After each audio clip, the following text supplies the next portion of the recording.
सो Delhi university इस बार जल्दी जग गई है एंड दिल्ली यूनिवर्सिटी ने इस साल का जो प्रोसेस होगा एप्लीकेशंस का, एडमिशंस का, वो अपनी वेबसाइट पे अपडेट कर दिया है. You have to go to admission.uod.ac.in. My name is Tushar, founder of CUET Pro and an SRCC alum. हम हर साल बहुत सारे बच्चों को ट्रेन करते हैं to go to the university.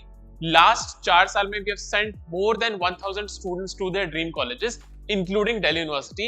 And I am going to take you through कि जो ये नोटिफिकेशन दिल्ली यूनिवर्सिटी का इस साल आया है उसमें क्या इंपॉर्टेंट चीजें हैं, क्या चीज पे तुम्हें ध्यान देना है, क्या चीज तुम्हें इग्नोर करनी है एंड क्या क्या प्रोसेसेस इस बार कोरली चेंज हुए हैं.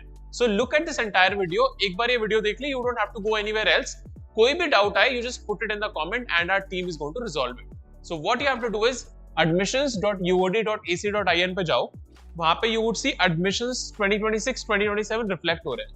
फॉर अंडरग्रेड स्टूडेंट्स जिनको भी अंडरग्रेड में एडमिशन लेना है, you have to refer to this bulletin of information.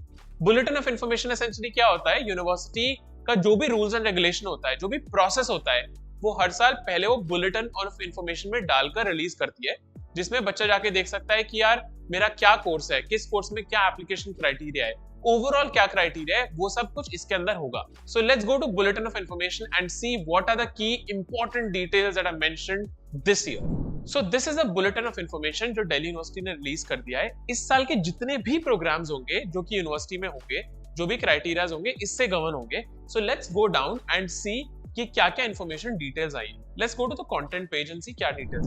Now अगर आप देखोगे ना, ये डॉक्यूमेंट अराउंड 70 पेजेस का डॉक्यूमेंट है. You don't have to go through the entire document. So what I would suggest is कि आप अगर ये की डिटेल्स देख लोगे ना, उससे ज्यादा आपको कुछ देखने की जरूरत नहीं है. Look at important points, look at क्या एलिजिबिलिटी है, रिक्वायरमेंट्स है अंडरग्रेड एडमिशन में. आपको अगर अंडरग्रेड कोर्सेज में अगर आपको एडमिशन लेना है तो, और क्या क्या इंपॉर्टेंट कोर्सेज हैं, क्या यूनिवर्सिटी ने कोई नया कोर्स लॉन्च करा है क्या, या जो एग्जिस्टिंग कोर्सेज है उसके क्राइटेरिया में कुछ चेंज हुआ है क्या. सो वो ये 4 पॉइंट्स आपको बता देंगे. उसके अलावा बहुत सारी फालतू इन्फॉर्मेशन है, 70 पेजेस पढ़ने की कोई जरूरत नहीं है. So let's quickly go to what are the important points. एक तो आपको ये समझना है, इंपॉर्टेंट पॉइंट्स बताने से पहले ये समझना कि CUET एक एग्जाम है. उस एग्जाम के थ्रू, उस एग्जाम के मार्क्स दिल्ली यूनिवर्सिटी कंसिडर करती है. बट ये जरूरी नहीं है कि जो CUET की आपकी सारी गाइडलाइंस हो वो दिल्ली यूनिवर्सिटी भी फॉलो करती है. ये पॉइंट्स में कुछ मैं और क्लैरिटी दूंगा कि स्पेसिफिकली दिल्ली यूनिवर्सिटी के लिए क्या चीज आपको ध्यान रखनी है, क्या एडमिशंस में उन्होंने इस बार बोला है. So let's move to the screen. First is admissions to undergrad program at University of Delhi will be based on scores obtained in CUET UG 2026. सबसे इंपॉर्टेंट पॉइंट, बहुत सारे बच्चे आते हैं, सर बोलते हैं कि हम तो बोर्ड्स में प्रिपेयर कर रहे हैं, बोर्ड्स के मार्क्स अच्छे लाएंगे. क्यों? क्योंकि उनको लगता है कि यार दिल्ली यूनिवर्सिटी CBSE के मार्क्स तो लेगी ही लेगी. बहुत ही क्रिस्टल क्लियर मैं आपको बोल रहा हूँ, 4 साल से बच्चों को प्रिपेयर कर रहे हैं, बहुत सारे बच्चे दिल्ली यूनिवर्सिटी भेजे हैं, मैं खुद SRCC का हूँ. ऐसा कुछ नहीं होता है, अब क्राइटेरिया बदल गया है. Only CUET marks are going to be accepted in Delhi university, nothing else. So आपको फोकस करना है CUET पे, CUET में अच्छे नंबर लाने हैं, उसके बेसिस पे आपका एडमिशन होगा दिल्ली यूनिवर्सिटी में. अब आ जाओ आप सेकंड पॉइंट के ऊपर. सेकंड पॉइंट पे आप आओगे तो यहाँ पर लिखा हुआ है for admission to university of Delhi it is mandatory for the candidates to appear in CUET UG 2026 in those subjects in which he or she has appeared or passed in class 12. ये पॉइंट आपका CUET में अलग है, Delhi university में अलग है. CUET क्या बोलता है? CUET बोलता है, NTA बोलता है कि आप CUET में एक लिस्ट ऑफ सब्जेक्ट्स हैं, उसमें से कोई सा भी उठा सकते हो. दिल्ली यूनिवर्सिटी बोलती है ऐसा नहीं है. दिल्ली यूनिवर्सिटी ये बोलती है अगर आपको मेरी यूनिवर्सिटी में एडमिशन चाहिए, आप CUET के थ्रू एडमिशंस तो ले सकते हो, बट आप CUET में वो ही सब्जेक्ट के लिए बैठोगे जो आपने ऑलरेडी क्लास 12 में पढ़ रखे हो. सो ऐसा नहीं हो सकता कि आपके पास मैथ्स नहीं था क्लास 12 में, बट आपने CUET में मैथ्स का पेपर दिया और उससे आप एडमिशन सीख करना चाह रहे हो. It is clear no. So please select your subject combinations properly. अगर Delhi university is your preference, गलत सलत मत डालना. बच्चे हर साल ये मिस्टेक करते हैं, कहीं पर भी अटको, just put it in the comment box or reach out to us. There is a counseling link also in the description. Reach out to us, we'll help you out. But please गलत सलत information मत भरना. Our next point पे आते हैं. In case subject studied at class 12 is not mentioned in CUET UG 2026, the candidate must appear for a language or domain specific subject that is similar or closely related to the subject she has studied in class 12. For example, simple भाषा में ये बोल रहा है, आपने कोई subject पढ़ा है क्लास 12 में जो कि CUET की लिस्ट में नहीं है. CUT के सब्जेक्ट की लिस्ट में नहीं है। फॉर एग्जाम्पल ऐसे योगा पढ़ाया आपने और CUT की लिस्ट में नहीं है, दिल्ली यूनिवर्सिटी ये बोलता है कि अगर वो लिस्ट में नहीं है it is absolutely okay, but आपको ये चेक करना पड़ेगा क्या उस सब्जेक्ट का, क्या योगा का सिलेबस किसी उस सब्जेक्ट से मैच करता है क्या 50% जो CUT में आता है। फॉर एग्जाम्पल फिजिकल एजुकेशन, अगर वो आपका सब्जेक्ट 50% एटलीस्ट मैच करता है, देन इन दैट केस आप फिजिकल एजुकेशन का भी टेस्ट दे सकते हो इंस्टेड ऑफ गिविंग योगा का टेस्ट इन CUT। सो दो स्टूडेंट्स जो कि स्ट्रगल करते हैं कि हमारे पास एक ऐसा सब्जेक्ट है जो CUT के अंदर ऑथराइज्ड ही नहीं है, CUT के अंदर है ही नहीं, this is your way out, this is what can save you. आप ये सोचो और ये देखो कौन सा सब्जेक्ट आपको मिलेगा which is very similar to what you are reading in class 12 and उसका एग्जाम दो CUT के अंदर और NT के अंदर एंड उसके थ्रू आपको दिल्ली यूनिवर्सिटी में एडमिशन मिल जाएगा। And last one is only the scores obtained in CUT UG 2026 will be considered. That means अगर आपने पिछले साल CUT दिया था, आप ड्रॉप कर रहे हो, इस साल दोबारा से दे रहे हो, तो ये मान के चलना कि ये क्लियर है ना कि आपका CUT 2026 के स्कोर्स ही काउंट होंगे, 2025 के 2024 के स्कोर्स काउंट नहीं होंगे। Let's move forward. Next point is candidate must be careful while filling the CUT UG form as certain fields such as name, signature and photograph would be auto integrated from the CUT form. तो अगर आपका name information, आपकी basic personal information आप CUT के form में गलत भरोगे ना, वो सेम ही रिट्रीव होगी दिल्ली यूनिवर्सिटी के फॉर्म में भी। So it is not that कि आप CUT के फॉर्म में कुछ भी भर दो और ये सोचा दिल्ली यूनिवर्सिटी का फॉर्म खुलेगा तब मैं अपने आप भर दूंगा सही इंफॉर्मेशन, गलती हो गई तो कोई नहीं, that is not true. These three information name, signature and photograph auto retrieve होंगे आपके CUT के फॉर्म से। तो दिल्ली यूनिवर्सिटी के फॉर्म में आपको ये ध्यान रखना है कि वो सेम इंफॉर्मेशन कॉपी पेस्ट होगी, तो वो आप CUT के फॉर्म में अच्छे से भरना। Let's go to the next point.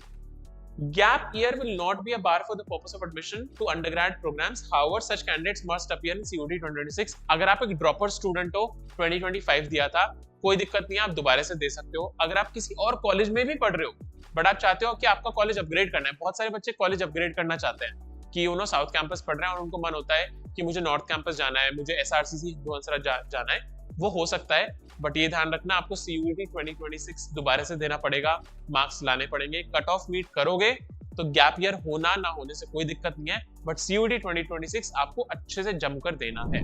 Now what are the subjects जो दिल्ली यूनिवर्सिटी बोलता है। अब दिल्ली यूनिवर्सिटी बोल रहा है कि तीन आपके पास ना बकेट्स हैं।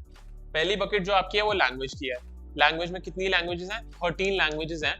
इंग्लिश, हिंदी, असमीज, बंगाली, दुनिया भर की लैंग्वेजेस उन्होंने दे रखी है। तुम्हारे लिए इंपॉर्टेंट जो है वो है इंग्लिश और हिंदी, और भी अगर तुम्हारे पास है वो दे सकते हो, बट मेजॉरिटी बच्चे यही देंगे, तो मैं मान रहा हूँ कि इंग्लिश और हिंदी आपके लिए इंपॉर्टेंट है। बाकी अब अपन मूव करते हैं डोमेन सब्जेक्ट्स में। डोमेन सब्जेक्ट्स में 23 डोमेन सब्जेक्ट्स इन्होंने दिए हैं, सारे popular domain subjects already included है।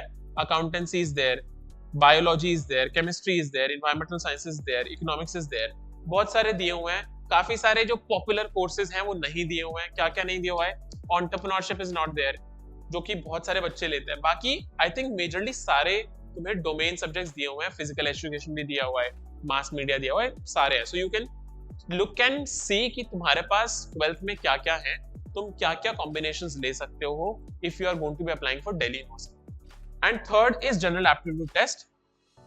इसका सिलेबस आपका CUT का और आपका दिल्ली यूनिवर्सिटी का सेम है। सो ये आपके जो सब्जेक्ट्स हैं इनमें से ही आपको कोई चूज करना है while you are going to be sitting for your CUET to get admission in Delhi University. When you think of applying to Delhi University ना, सबसे पहले तुम्हें एक चीज करनी ये है कि आपको ये देखना है कि क्या क्या undergrad programmes Delhi university focus करती है या फिर ऑफर करती है। काफी बार मैं क्या देखता हूँ, बहुत सारे बच्चे हैं वो आएंगे, वो ये बोलेंगे सर मुझे तो BBA करना है, सर मुझे तो BCom करना है, सर मुझे तो इकोनॉमिक्स ऑनर्स करना है, दैट इज इट, मुझे तो बस BCom ऑनर्स करना है SRCC में और कुछ नहीं करना मुझे, मेरा वही एम एजेंडा है, चाहे मेरे 90% मार्क्स आ रहे हो, 80% आ रहे हो, 60% आ रहे हो, मेरा एक ही ऑब्जेक्टिव है, वो ही करूंगा। ऐसी गलती प्लीज मत करना। दिल्ली यूनिवर्सिटी आपको अलाउ करती है आप कितने भी कोर्सेज डाल सकते हो जब आप फॉर्म भरोगे। सो आपको ये पहले पता होना चाहिए कि क्या क्या यूनिवर्सिटी कोर्सेज ऑफर करती है। तो यूनिवर्सिटी के जो इन्फॉर्मेशन बुलेटिन है ना, आप उसमें देखोगे कैटेगरी बाय कैटेगरी। यहाँ पे आप देखोगे साइकोलॉजी, इकोनॉमिक्स, तो उसने यहाँ पे लिख दिया आर्ट्स एंड ह्यूमैनिटीज। अब ये सारे कोर्सेज वो आर्ट्स एंड ह्यूमैनिटीज में आपको ऑफर कर रही है, जिसमें पॉल साइंस है, फिलोसफी है, ह्यूमैनिटीज है, हिस्ट्री है, ज्योग्राफी है। अगर आप नीचे जाओगे तो नीचे आप जब देखोगे तो बाकी डिपार्टमेंट्स भी हैं। ये आपका बायोलॉजी डिपार्टमेंट हो गया, आपका साइंस डिपार्टमेंट हो गया, और नीचे आप जाओगे तो आपका कॉमर्स डिपार्टमेंट आ जाएगा। जहाँ पे बीकॉम ऑनर्स, BMS, BB ये सारे आपके कोर्सेज आ जाएंगे। सो ऐसा मत सोचना कि यार मैं तो बस ऐसे देखूंगा, मैं इधर उधर नहीं देखूंगा, मैं बस बीकॉम करूंगा, मेरे को तो बस SRCC जाना है बीकॉम करने के लिए। यार एक तो आपके मार्क्स लाना जरूरी है, और यूनिवर्सिटी आपके लिए कारपेट बिछा के नहीं बैठी है कि तुम ही आ जाओ, तुम ही अपना एडमिशन करा लो। मार्क्स लाने पड़ेंगे। अगर मार्क्स नहीं आए तो आपको सारे कोर्स देखने चाहिए, इवेलुएट करने चाहिए मेरे पास क्या क्या ऑप्शन है। इन सारे कोर्सेज का डिटेल्ड अंडरस्टैंडिंग और एनालिसिस नीचे दिया हुआ है कि बीकॉम के लिए आपको क्या चाहिए, BBA के लिए आपको क्या चाहिए, फलाने कोर्स के लिए आपको क्या चाहिए। तो वो जो पूरा आपका स्ट्रक्चर है ना कि मुझे क्या क्या सब्जेक्ट किस किस के लिए चाहिए, वो आपको इन्फॉर्मेशन बुलेटिन में मिल जाएगा। We are making small videos on the channel, तो चैनल को देखते रहो, वीडियोस को ट्रैक करते रहो, ताकि तुम देख सको कि किसका क्या क्या क्राइटेरिया है। बट ये देखना बहुत जरूरी है, कोर्सेज से गो थ्रू करना बहुत जरूरी है, ताकि आप जज कर सको आपको कौन से सब्जेक्ट अभी CUET के फॉर्म में डालने हैं, और आप ये गलती ना करो कि आप इंपॉर्टेंट सब्जेक्ट अपने मिस आउट कर दो। सो this is the entire flow of your information bulletin. इससे ज्यादा आपके लिए कोई चीज देखने की है नहीं, और ये मेजरली जो इन्फॉर्मेशन है it is same as the last year. So just look at this information, and for more such videos subscribe to CUET Pro। And अगर आपको कोई भी डाउट है, just put it in the comment box, and our team is going to help you out very soon.